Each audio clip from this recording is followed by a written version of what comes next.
I killed my daughter. I killed my daughter. My daughter is dead. 10 अगस्त 2023 को England police के पास उरफान शरीफ का call आता है। वो कॉल पर बताता है कि उसने अपनी 10 साल की बेटी का मर्डर कर दिया है, उसका कत्ल कर दिया है।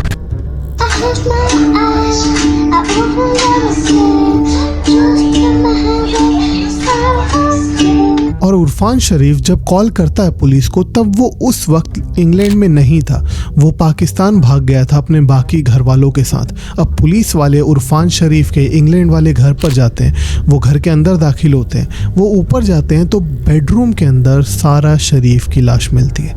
अब 10 साल की बच्ची की हालत देखकर, उस बॉडी की हालत देखकर पुलिस वालों को भी ऐसा लगता है कि इसके साथ इसके ही पिता ने ऐसा क्यों किया था, क्योंकि सिर्फ देखने भर से पता चल रहा था कि उसको बहुत ज़्यादा चोटें लगी हुई थी, बहुत ज़्यादा उसके साथ मारपीट करी गई थी। सारा की लाश के बगल में ही पुलिस को एक नोट मिलता है जो उरफान शरीफ ने ही लिखा था। उसमें सारी डिटेल लिखी हुई थी, जिस नोट में लिखा हुआ था कि मैं अपनी बेटी को डिसिप्लिन कर रहा था, वो बहुत ज़्यादा शरारतें करती थी, इसीलिए मैं उसको चीज़ें सिखा रहा था और मैंने उसको इतना ज़्यादा मार दिया कि उसकी जान ही चली गई और मैं यहाँ से भाग रहा हूँ। उरफान शरीफ अपने घर वालों के साथ इंग्लैंड में ही रहता था, लेकिन 8 अगस्त 2023 को जब वो अपनी बेटी को, सारा को, इतना ज़्यादा पीट देते हैं कि उसकी जान ही चली जाती है, वो अगले दिन पूरी फैमिली के साथ वापस पाकिस्तान भाग जाता है और पाकिस्तान से फ़ोन करता है इंग्लैंड पुलिस को कि मैंने अपनी बेटी का कत्ल किया है। अब जब पुलिस वाले सारा शरीफ की बॉडी पोस्टमार्टम के लिए भेजते हैं,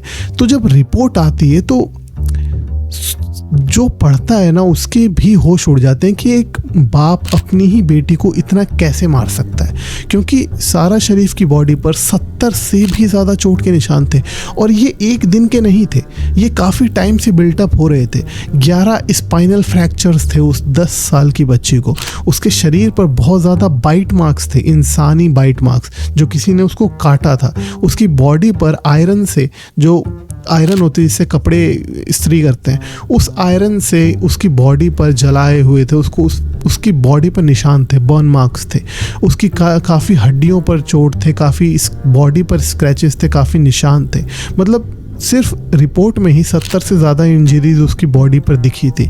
और वहाँ पर पुलिस वालों को एक बैट भी मिलता है, क्रिकेट बैट, जिस पे अभी तक खून लगा हुआ था, वो खून सूख गया था, लेकिन पुलिस वालों को वहाँ पर रॉड मिलती है, वहाँ पर क्रिकेट बैट मिलता है, वहाँ पर बेल्ट मिलती है, हर चीज़ मिलती है जिससे सारा शरीफ को मारा गया था। उसके हाथ पर भी स्ट्रैंगल थे, जैसे उसको कहीं बांध के रखा हुआ होगा कुछ देर के लिए। ये सब चीज़ें जब डिटेल काफ़ी सामने आती है तो पुलिस वाले अपना पूरा जोर लगाते हैं। इंग्लैंड पुलिस पाकिस्तान पुलिस से बात करती है और वो उनके पाकिस्तान वाले घर पर भी रेड मारते हैं, लेकिन वो लोग वहाँ से भाग चुके थे। उस घर में सारा शरीफ के साथ उरफान शरीफ, उसके पिता, उसकी सौतेली माँ बेनाश बातुल और उसके अंकल फैजल मलिक रहते थे। और इन तीनों लोगों ने सारा शरीफ को इतना टॉर्चर किया कि एक दिन उसकी जान ही चली गई। अब क्योंकि सारा को उसके पिता उरफान शरीफ और उसकी माँ बेनश बातुल, सौतेली माँ जो थी, वो उसको इतने टाइम से टॉर्चर कर रहे थे, उसके शरीर पर इतने ज़्यादा चोटों के निशान दिखने लग गए थे,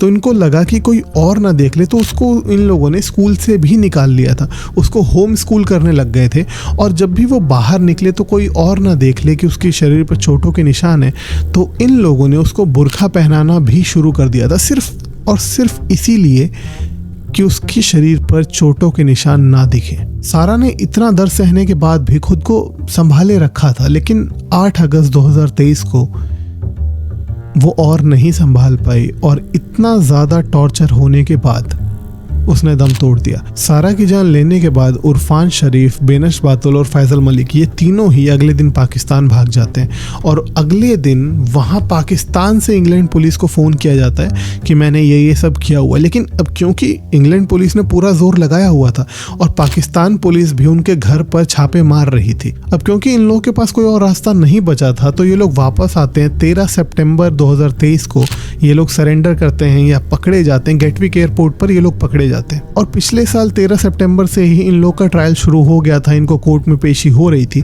लेकिन तब भी इन लोगों ने किसी भी तरह का कॉपरेशन नहीं किया, किसी भी तरह का गिल्ट इनको नहीं दिखा। और अब इन तीनों को ही सजा मिल चुकी है। उरफान शरीफ को 40 साल की मिनिमम सजा मिली है, बेनश बातुल को 33 साल की मिनिमम सजा है और फैजल मलिक को 16 साल की मिनिमम सजा है। फैजल मलिक ने खुद टॉर्चर नहीं करा था सारा को, लेकिन उसने होने दिया था, उसने कुछ भी नहीं कहा। अगर किसी ने एक बार भी और ट्राई करा होता कि इस तरह का टॉर्चर सारा को ना किया जाए तो सारा अजिंदा होती। और पता है सबसे बड़ी बात क्या है कि घर में और भी बच्चे थे, लेकिन सिर्फ और सिर्फ टॉर्चर सारा को ही किया गया। एक ही रीज़न दिया इन लोगों ने, इन तीनों ने सिर्फ एक रीज़न दिया, क्योंकि वो बहुत ज़्यादा शरारत करती थी, इसलिए उसको हम डिसिप्लिन कर रहे थे।